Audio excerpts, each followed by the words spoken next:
Before we get started, there will be spoilers for the 1000-Year Blood War arc of Bleach in the video to follow. Despite the 1000-Year Blood War arc revealing a ton of new and highly anticipated Bankai, including seeing Kubo go on something of a wish-fulfillment spree during the Varvelt arc specifically, the truth is that by the end of the series, there are still plenty more that we have yet to see. Plenty more unrevealed Bankai that frankly we may never see.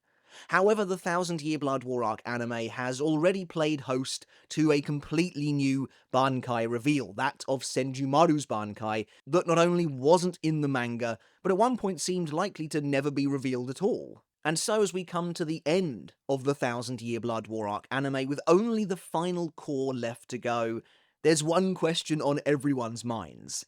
Will we see any more brand new Bankai in Core 4? After all, thanks to what the anime has already achieved, it kind of feels like anything is possible at this point. And the thing is, as I discussed recently, even though the anime is ending soon, there are still so many potential avenues for the Bleach franchise to continue in its wake, and so that means there are more potential opportunities for new, unrevealed Bankai to rear their heads in the future. For example, if the Hell arc ever does materialize, you can bet it will be chock full of, you guessed it, new Bankai reveals.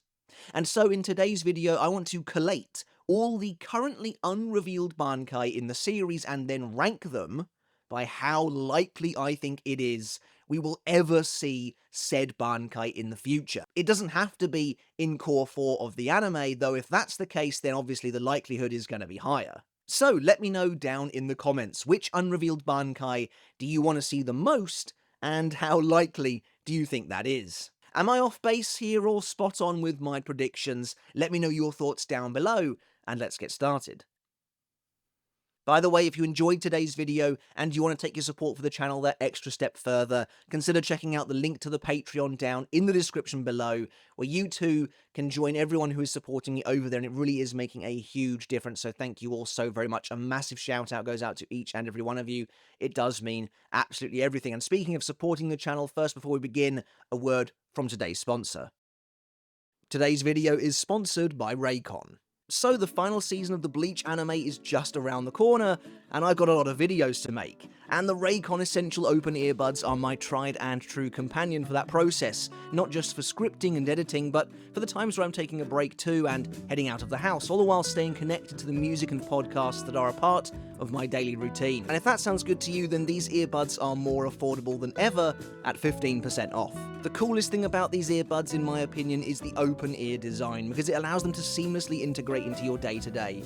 By sitting just outside your ear canal, these earbuds are designed to help you stay aware, whether that's as part of a conversation or simply out for a walk, without sacrificing clear, quality sound in the process, so you can enjoy your music while staying both connected and alert. And with a lightweight premium build and multi-point connection that lets you both link to and switch between multiple devices effortlessly, the Essential Open Earbuds quickly became a staple of my everyday wear. Plus, with 8 hours of playtime and 36 hours of battery with the charging case, I found I was getting way more out of them than with any other earbud I tried, and I was only charging them once a week, as opposed to once a day. The Essential Open Earbuds are the perfect addition to your everyday routine, so click the link in the description or go to buyraycon.com/MrTomoOpen to get 15% off and support the channel at the same time. Thanks everyone, and thanks again to Raycon for sponsoring today's video. So up first, the unrevealed Bankai that I think we are the least likely to see in the future, that has the smallest chance of happening no matter the avenues, the route the franchise takes moving forward, belongs to the Kido Corps commander Tessai Tsukabishi. And this is a shame, as Tessai is a character that I would love to see more from, and that really goes for the concept of Kido itself too, but, well, his last place ranking on this list should tell you how optimistic I am about that happening. Considering Tessai was inexplicably, mysteriously, completely absent from the 1000-Year Blood War arc for really no good reason, Kubo needs to actually remember that this guy exists first before we realistically have any chance of seeing his Bankai. And then there's the question of, does he even have a Bankai? I would assume so. He's a captain-class Shinigami, albeit not a captain per se in the usual sense, but yeah, I'm guessing he does. I just doubt we'll ever see his Zanpakuto, let alone his Bankai. And then up next, sadly, I think, is the Bankai of Yoruichi Shihoin, the former captain of the 2nd Division. Kubo's made it fairly clear that despite Yoruichi consistently showing up and fighting throughout the series, unlike Tessai, she hasn't disappeared. She has no interest whatsoever in using her Zanpakuto in battle. It seems likely to me that we'll just never find out what it can do. Despite her battles against both Aizen and Askin, Yoruichi continues to refrain from using her Zanpakuto, preferring hand-to-hand combat and Shunko instead. And so I don't see why that would change now, either in Core 4 or any future material. In fact, Can't Fear Your Own World even revealed that Yoruichi believes herself to be stronger without her Zanpakuto, which has always felt kind of weird to me and seems like a bit of a cop-out, but regardless, I don't see the situation changing for Yoruichi anytime soon, though of course, I'd love to be wrong. Right, moving on, and next I've got the 3 remaining members of the Zero Division, Oetsu Nimaya, Kirio Hikifune, and Korinji Tenjiro to look at. Now, why does it feel so unlikely that we'll ever see their Bankai? After all, the Thousand Year Blood War Arc anime went out of its way to reveal Senjumaru's Bankai, and that was a huge crowd-pleasing deal. But that was also kind of a once-in-a-lifetime, one-off opportunity. And it was great to see Senjumaru's Bankai, don't get me wrong. Out of these 4 characters mentioned so far, hers would have been the one I would have picked as well. But we are kind of finished with those characters now. Their window has closed. Unless they make some incredibly surprising return in the Thousand Year Blood War Arc Core 4, but considering the way we last left them, I don't think so. Speaking of which, there's also the question of the Zero Division's future in Bleach in general. Now that the war for the Soul King is over as of the end of the series, where do these guys fit in? Are we likely to ever see them again, even if the Hell Arc happens? My thinking is that if the Hell Arc does happen, the focus is likely to be elsewhere now, and so the involvement of the Zero Division feels a little bit more up in the air. Anyway, of the 3 of them, I've got the Blade God himself, Oetsu, up first here on the list. As of the 3 of them, it feels like his Bankai is the least likely we will ever see, which is weird, considering he invented the concept of Zanpakuto in the first place. But maybe that's also why a Bankai for him feels so difficult to envisage. Even if they do get involved in any future conflicts, I think Oetsu is the least likely of the 3 to reveal his Bankai. After all, when the Vandenreich invaded the palace, he chose to bring out Sire Fushi, a failed one-swing, one-kill blade, instead of, presumably, whatever his own personal Zanpakuto is, if he even has a singular Zanpakuto at all. And so then, next in line, we have the Grain King, Kirio Hikifune, whose Zanpakuto hasn't been formally revealed, but at the very least, she is seen wielding it in battle against the Schutzstaffel in both the manga and the anime. In my opinion, then, this at least bumps up her chances a bit higher than Oetsu's, but still, the prospects aren't great. We know that the base form of her Zanpakuto appears to be a huge spoon, and that she can use said spoon as a catalyst for her ability to bestow life and help things grow, but that's really about it. I don't think this is the power of her Zanpakuto, by the way. Just that in the same way the other Zero Division members can channel their unique divine abilities through their Zanpakuto, such as how Tenjiro's Zanpakuto is a light-based Zanpakuto, yet he can use it to control water, as that is his divine power. I think that's what Hikifune is doing here against Pernida. Though, on the flip side, Senjumaru's Shikai, Shigarami, does seem to be connected to her divine power. We do see Hikifune's actual blade in the anime when she shrinks her spoon down to the size of a regular sword, though it is hard to know if this is actually her Shikai or not. And then, finally, of the trio, I think Korinji Tenjiro has the highest chance of revealing his Bankai in the future, simply because we've already seen his Shikai Kinpika in action plenty now, especially thanks to the anime, and we have a decent idea of what it actually does, as seen when Tenjiro duels Hashwolf, and then later blinds both Liege and Askin in battle. Basically, of the 3 remaining Zero Division members, he is the only one with a fully formed Shikai concept. Now, I want to be clear that that doesn't necessarily guarantee anything. After all, Senjumaru only revealed her Shikai properly for the first time in the anime, and then still revealed her Bankai, but if I had to guess, I would say that Tenjiro has the best chance of the 3 remaining members. That being said, all of this hinges on whether or not there is even a place for the Zero Division in the future of Bleach at all, as I mentioned a moment ago. Before we continue with the video, if you haven't yet hit subscribe, consider doing so today. It really would make a huge difference to the health of the channel. If you enjoyed today's video and you haven't yet hit that button, or maybe you are totally new here and you're excited for Core 4, I'd love to have you here as a subscriber on our journey to 300,000 subs by the end of the year. Over 50% of my viewers are still not subscribed, so if you haven't yet taken the plunge, I would implore you to do so today. It would help me out a lot. Okay, but moving on, this is where things start to get truly interesting, in my opinion. If the Hell arc does happen, and obviously so much of this list is contingent on that, and it follows the established concept laid out by the Hell chapter, wherein the deceased captains of old have all been sent to Hell over the years since the Gotei 13's inception, then it's at least somewhat likely that past captains may in fact get the chance to reveal their Bankai in the future. To be honest, it's quite telling that I think there is a better chance of the Hell arc happening than there is of the previous characters on this list getting to show off their Bankai. But again, that's because I think even if the Hell arc does happen, it doesn't necessarily improve the likelihood of seeing the missing Zero Division Bankai, whereas I think it does for the remaining characters on this list.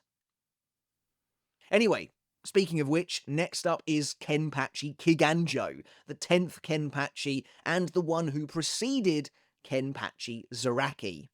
Kiganjo, who was Kenpachi during the Turn Back the Pendulum arc, is killed in a single hit by Zaraki, something that we do actually get to see in the Thousand Year Blood War arc, or at least a small snippet of it anyway, who then of course takes his place as captain. Now if Kiganjo shows up in the Hell arc, I think we could perhaps see his Bankai, even if he is then one-shot again by Zaraki. But it's a long shot, and I think of the deceased captains who could show up in the Hell arc, getting a Bankai out of him feels perhaps the least likely overall. Speaking of captains in the Hell arc, well, what about the captains with unrevealed Bankai who aren't deceased, who are still alive? As yes, there are a bunch of newly promoted captains as of the end of the Thousand Year Blood War arc, and we can assume, considering the Hell arc takes place 10 years later, that they have all achieved Bankai by the time we see them, or at least I would hope so anyway.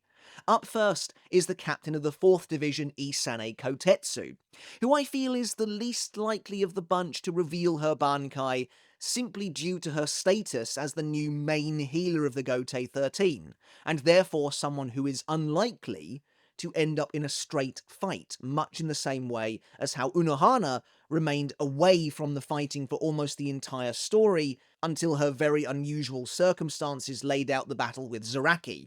She never fought an actual enemy of the Soul Society. I guess it's totally possible that Isane's Bankai could be purely healing related, in which case maybe the chances go up. And that being said, at least we know what Isane's Shikai is. Itegumo, a snow-type Zanpakuto with healing properties, which admittedly is more than we can say for our next entry. Yes, as you might have guessed, next up on the list is the current captain of the 7th Division, Tetsuzaimon Iba. Now, Iba is historically a really weird character. We've seen his Shikai on numerous occasions, but we have absolutely no idea what it does, if anything, or even what its name is. I don't think a Bankai reveal for this character is all that likely either, considering how Kubo has treated him in the past. That being said, Iba being promoted to captain is obviously a chance for him to get some much-needed spotlight if the Hell arc happens, and, considering his new vice captain Atao Rindo was introduced in the Hell chapter to quite a bit of fanfare, I would say, maybe now is the time for the 7th Division to finally shine. Moving on, there's another captain from the Turn Back the Pendulum era, whose Bankai we have yet to see, but has been missing in action for the entire present-day storyline.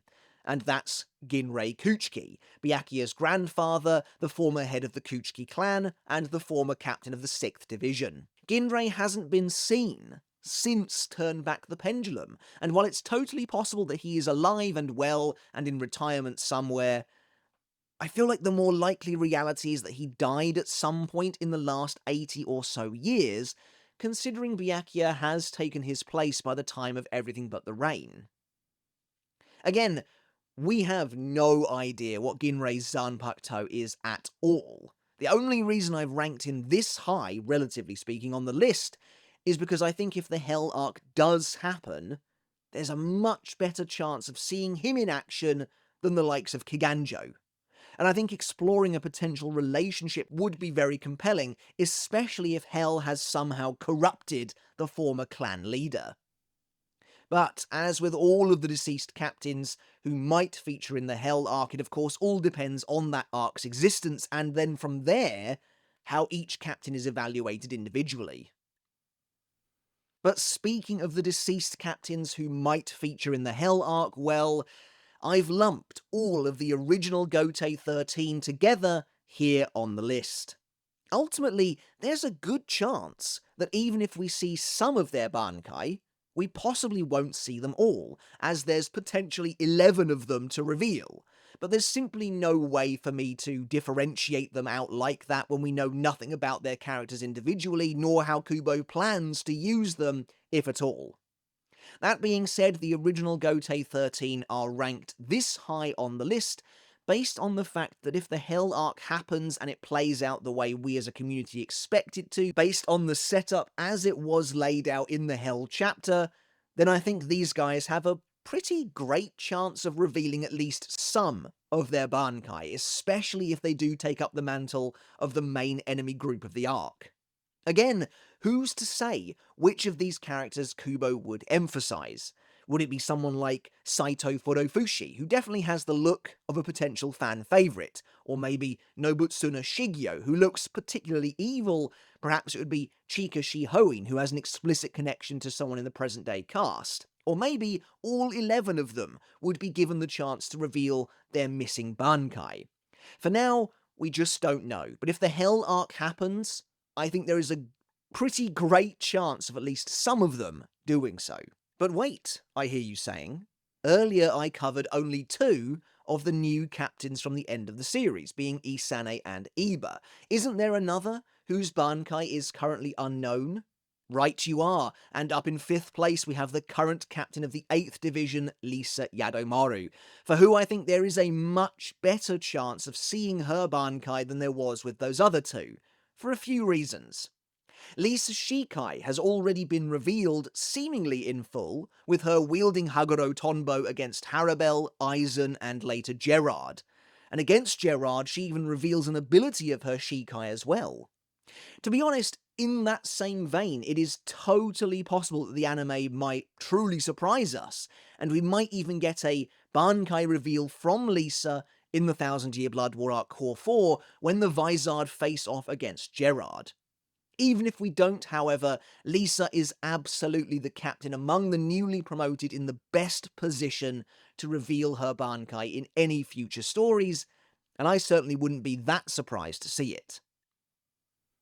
Alright, but with Lisa in 5th place, we really are among the characters now who I think there is a genuinely good chance of seeing their Bankai in some form at some point in the future. And up next, in 4th place, we have the former captain of the 13th Division, Jushiro Ukitake, who of course dies during the Thousand Year Blood War arc without revealing his Bankai, but then makes a reappearance, kind of, in the Hell chapter. Look, there's some weird energy around Ukitake in my opinion. It feels like we are somehow literally on the cusp of seeing Ukitake's Bankai. It's weird, I can't explain it. Do I think it's going to happen in Core 4? No, unless it somehow appears in a flashback, maybe. But even with the weirdness surrounding Ukitake and Mimihagi at the end of Core 3 that wasn't present in the manga, I don't see it happening. That being said, if the Hell arc does happen, I think Ukitake is the deceased captain with the absolute best chance of showing off his Bankai, especially since Sogyo no Kotowari has literally already made a surprise, supersized appearance in the arc's earliest days. And then, as we arrive at the top 3, we've truly reached the characters who, I think, with the best will in the world, there is an honest-to-God shot at seeing their currently unrevealed Bankai, potentially even in the near future. Now, Isshin Kurosaki's Bankai was famously, explicitly teased in the manga during Everything But the Rain, during his time as captain of the 10th Division, when he's struck across the back by Aizen, who then notes that Isshin can no longer use his Bankai with that injury, as it takes a huge toll on his body. Despite this acknowledgement, we never saw Isshin's Bankai in the manga, and then flash forward many years later, and this mention of his Bankai was completely cut from the anime. Now that doesn't sound great for the Bankai's prospects, right? Well, I agree to some extent, though cutting the mention entirely is almost more conspicuous than leaving it in, as it shows they are at least aware of the ramifications of including it, that there is an expectation of it appearing. But on top of that, as of Core 3, Isshin has arrived in Varvelt alongside Ryuken an entire volumes worth of chapters early, so it definitely feels like he could be included in the fighting in a way he simply wasn't before, and whether he goes up against Gerard alongside Hitsugaya or Yhwach alongside Ichigo, this is a great opportunity for him to unleash Engetsu's true power. In second place, while not the most exciting potential Bankai reveal, this is absolutely one that I think has a great chance of showing up, and that's the former captain of the 7th Division turned Vizard, Aikawa Love's Bankai. Look, again, I don't think Love is particularly high on anyone's wish list, but a new Bankai is a new Bankai and I will happily take it. We've seen Tengumaru in action plenty before, against Stark, against Aizen, and later Gerard, and if we're gonna see his Bankai, well, again, I think Core 4 is currently the place to do it. Love is the only remaining former captain of the Vizard to have not revealed his Bankai yet, and now that it seems like the Vizard are going to be getting a new, expanded fight against Gerard in Core 4 that plays out hopefully totally differently to the manga, there is no better opportunity. I sincerely hope Core 4 doesn't open on the Vizard having already been defeated. As bitterly funny as that could be in a very grim way, truthfully, I don't see that happening. Instead, it's just a great chance to showcase Love's true power, a chance that was completely squandered in the manga's version of the Vizard's last stand against the Miracle. But yes, in first place, the unrevealed Bankai that I think we are the most likely to see in Bleach's future belongs to none other than the former captain of the 5th Division, Sosuke Aizen. Now, am I delusional for thinking this? Am I just blinded by reckless optimism? There's every possibility that that is the case, but there's also no denying that the stars kind of feel like they are aligning for potentially one of the biggest reveals in Bleach's history. First of all, yes, Aizen will fight in Core 4, and alongside Ichigo, he's going up against none other than Soul King Yhwach himself in the very final battle of Bleach, for the fate of the universe as we know it. While the final battle is criminally short in the manga, I have to imagine it's gonna be extended, possibly substantially, with all of their new extra space they've got, and so there's no better time for Aizen to unleash his ultimate strength, Kyoka Suigetsu's Bankai, and imagine the goodwill and excitement that would garner at the very end of the anime. Imagine how differently people would look upon the final battle if Aizen's Bankai of all things is revealed there. Then, there are the teases. Members of the anime staff mentioning that something new is coming, something big, something crazy enough, and I'm paraphrasing here, to cause the team to cry out in excitement. I can't remember their exact words, but it was something along the lines of a character says something or a name was revealed that they couldn't believe. And the community immediately went to Aizen's Bankai, and I think for good reason. It just kind of makes sense. And I've also just never really bought into this idea that Aizen doesn't have a Bankai, because to me, that makes no sense. Aizen is the type of character to want it all, to not be satisfied until he has achieved it all. How could he even consider attempting to shatter the boundaries between planes, between beings, between races, to reach the limit of what it means to be a Shinigami and go beyond without first having achieved Bankai? It would be a farce. It doesn't make any sense. That would be a glaring hole in his repertoire. And so, yes, I think he has a Bankai, and yes, I think, fingers crossed, we'll see it in Core 4. Alright everyone, well that's it for today's video, ranking every single unrevealed Bankai by how likely I think it is that we will see them in the future. Let me know your thoughts down in the comments below. Do you agree with me on any of these placements, or am I completely off base? Have I lost my mind by placing Aizen's Bankai at number 1?